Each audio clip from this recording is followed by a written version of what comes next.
So if you're only going to trade one instrument, you're going to have days where you just shouldn't trade, and you have to be okay with that.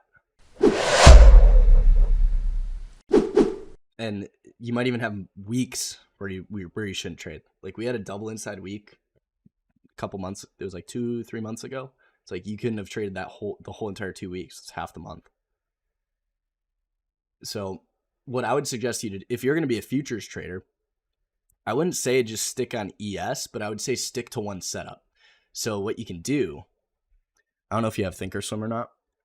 If you don't, and you want to trade futures, literally just mention it to me in the morning. Just say, hey, what's going on in futures? And we can go through them all, and I can give you the ones we should be looking at.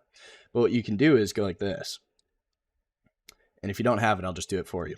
That's what I'm here for. So give me one sec. So you can go here in Thinkorswim, and you can say, I want to scan in all the futures.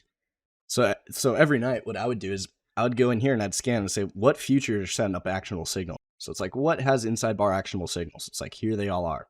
So obviously, you're not going to be able to trade all of these. It looks like you have some currency futures and stuff, so it's up to you. But what I would do is I'd go and look and say, well, what futures have signals? And I'll just trade those because I can expect them to move today because it's a daily actionable signal.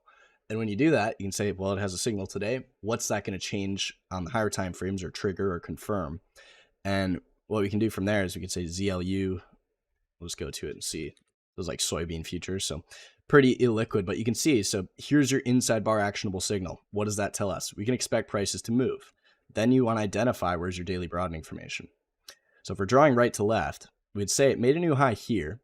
We failed to make this new low. So although we didn't make this new low, drawing right to left, we would say this low, lower than that. So these two bars are an outside bar of this. Inside bar, back through, they're trying to take that out. So you can buy that, and you can expect it to move today. Now, if we compare like ES, did that have a signal today for us? It had a rev strat, but it took out the low first. So no, it didn't have any signal. And you can see it does nothing. So that's why it's important not to trade every single day, or at least to make sure you have signals.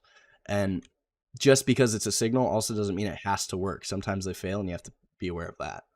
But the best setups will be you have a day signal, it triggers the week, triggers or confirms the month, and you have magnitude everywhere. And if you just stick to those, you'll have a great time trading futures. But if you ignore them and get stuck trading like ES 3 days stuck inside of that, you're going to have a very terrible time.